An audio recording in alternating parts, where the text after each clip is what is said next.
তো গাইস, আপনারা কিন্তু সবাই জানুন বর্তমান আমগর আসামের যে পরিস্থিতি।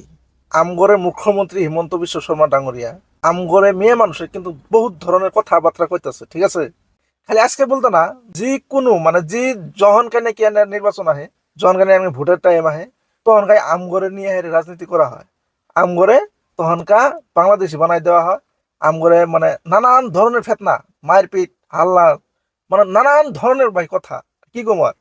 তো আমগরে দেখুন, একটা বস্তু চিন্তা করা লাগবে। আমগরে যেটা নাকি মুখ্যমন্ত্রী আছে হিমন্ত বিশ্ব শর্মা ডাঙরিয়া, ঠিক আছে, উনি কিন্তু অ্যাকচুয়ালি যদি উনি হাসায় যদি একজন উপযুক্ত মুখ্যমন্ত্রী, তাহলে আমগর মেয়ে একটা মেয়ে মানুষের একটা জাতিক নিয়ে একটা জাতিক টার্গেট করা লাগছিল না। কারণ মানে ওই খালি একজনের মুখ্যমন্ত্রী না, সারা দেশে আমগর সারা আসামের মানুষের মুখ্যমন্ত্রী, জাতি জনগোষ্ঠী যত আছে, ঠিক আছে, সবের মুখ্যমন্ত্রী। তো সবেরই কিন্তু এক সমান দেয়া লাগে।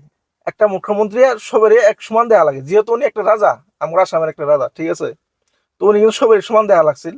তো তার না করে আর মানে ইলেকশনের টাইম আইলে ওর মানে আমার মেয়ে মানুষের নিয়ে মানে নানান ধরনের রাজনীতি করে।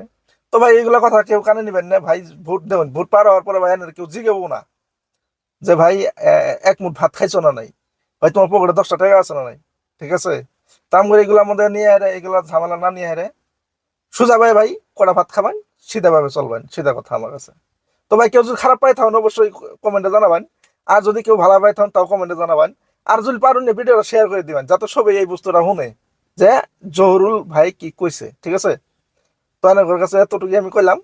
তো বেশি কিছু কইলে আবার জানুনি তো বর্তমানে বেশি কিছু কোয়া যায় না সোশ্যাল মিডিয়াত। তো আজকে এতটুকু কইলাম এনে করে।